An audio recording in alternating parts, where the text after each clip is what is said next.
afternoon, everyone. It's time for another Fast Facts and Features with me, the brand ambassador for Ethical Flooring, and Kevin is in a very unusual location today. Kevin, where are you? I'm in the North Pole. No, I'm joking. Yeah, it's busy. It's hard to get privacy. Sometimes we got a whole slew of people working around me where I normally work. So I figured, hey, we come to my private office, provided by a Chevrolet, and we would just do it here. Oh, so good. So we've been talking about plans. We'll loop back again. You're going into your 11th year after just celebrating 10 years in business, and renovating the showroom. And we're talking about a new hardwood that you're going to be showcasing to us next week or the week after once it's ready for reveal. And we really haven't talked about what's happening in the carpet area of your showroom these days. I still know it's a big portion of sales as well as what people want in their homes. So what's happening there? Yeah, it's easy to get kind of overlooked, I guess. It's just the steady stream of work that continues on, and as a store, maybe some people don't know that we do a lot of carpet. I absolutely love it. A lot of the DNA of a store depends on the founder and kind of what they're interested in. And then when I started in flooring, way back when, it was carpet and sheet vinyl just Mhm. everywhere. So I became accustomed to it. I learned it inside and out. I appreciate it. I like it. I have it in parts of my home, bedrooms in particular that are looking for warmth and comfort. So yeah, we definitely do a lot of carpet. As the trends over the last, let's say, year or so, or maybe even a bit more, is we're doing a lot of wool carpet. I guess Mhm. not surprisingly as ethical flooring, but it's interesting. Wool carpet is becoming a bit more of a luxury item and less of a commodity.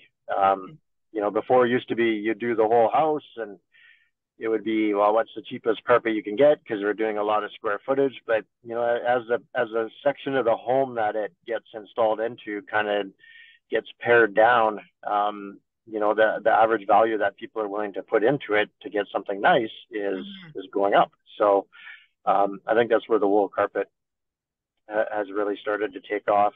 Obviously, the natural and sustainable components of it are huge. But if you're doing a couple of bedrooms, or you're doing a staircase, or maybe some section, we do media, quite a bit of media rooms now. People are willing to put in something nice for that area. So that's been an interesting thing. So, just to keep on top of that, again, we're always refreshing our displays. We got two new display systems from Mohawk within the last, let's say, month and a half. Okay. Just updated styles. Again, right about now, the manufacturers always launch their new releases. So we'll be seeing that pretty soon. But we always want to keep the showroom looking fresh, up to date on the latest visuals, the latest carpets. We always take the time to tweak what our product offering is based on what our client wishes are. So, there's always things going on because we're always listening to what our client says, Mm. and we're always adjusting the showroom to what they want to what they want to see. So that's the fun part of this job. It's definitely not static. So what would you say is saying a discontinued kind of color or texture maybe that you're not seeing, or and what's kind of something new that's come in the carpet world? Yeah, I mean, a lot of the we used to call them pin dot or cut and loops. Anybody from the carpet industry kind of knows what those are, and um, just kind of bland patterns, I guess. Like, they're pattern, but not really.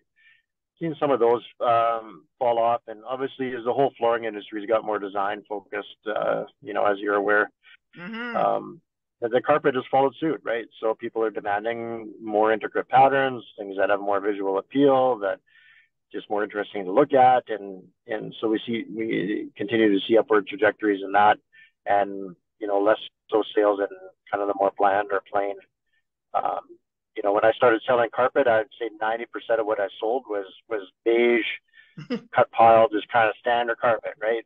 Right. It was almost a joke. It kind of was. It's like, wow, people are gonna look around, but they're gonna buy a beige cut pile carpet, and that's definitely not the case anymore. What's new and kind of different it's actually interesting. It's a lot of the colors that I used to sell back 20 years ago.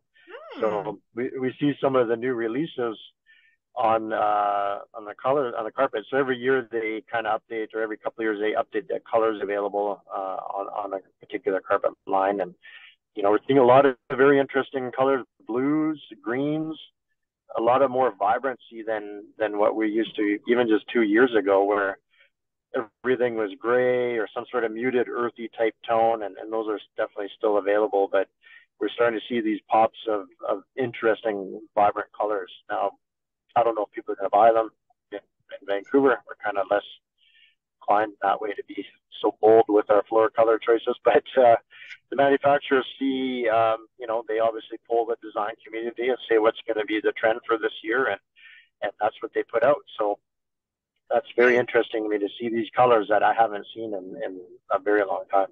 I can tell you because I do follow along on the Instagram on the page. It tends to be the most visual site. Mm. And Reese Pollard, an award-winning interior designer, was Beyond Beige Interiors, which is there in North Yes. Vancouver. She was just down at KBIS and wandering around, and her and her team, she said, did like 300 booths over the couple of days. And one of the places where she stood in front of, Kevin, you're not going to believe this, was a yellow toilet, a green toilet, a mauve toilet.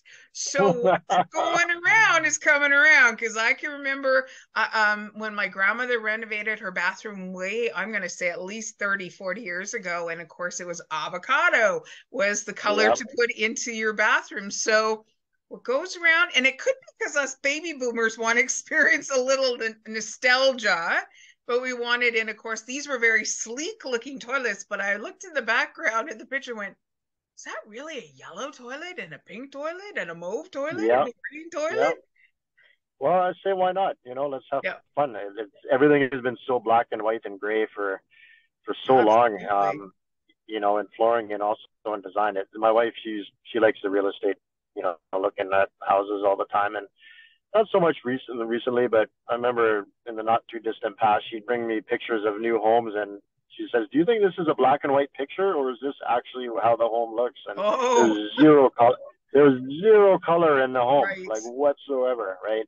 And I was like, I think maybe people are a little bit tired of that, and we're trying to see some fun. I know in my kids' fashion is it's a lot of this stuff when I was their age 30 years ago with the neon colors and the bright colors, that's all coming back. And, we just chuckle when I look at it and say, I remember that when I was your age. And I think on the flooring and other home interior design elements are definitely becoming more colorful. And I think that's great. I think that's fun. I look forward to kind of seeing what's going to happen with that.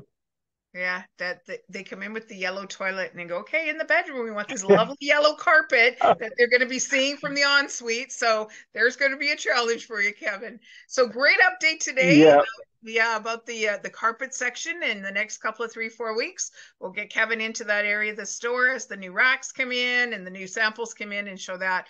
But we always but wait, there's more. I'm really excited about this new hardwood that's coming in from Spain and how you're going to showcase it in the showroom for everybody. So thank you, Kevin. Very, very unique. I'm looking forward to showing it to you. Awesome. So again, tune in next Wednesday at 2 p.m. Pacific Standard Time for another edition of Fast Facts and Features. Thank you, everybody. Take care. Bye, Jeanette.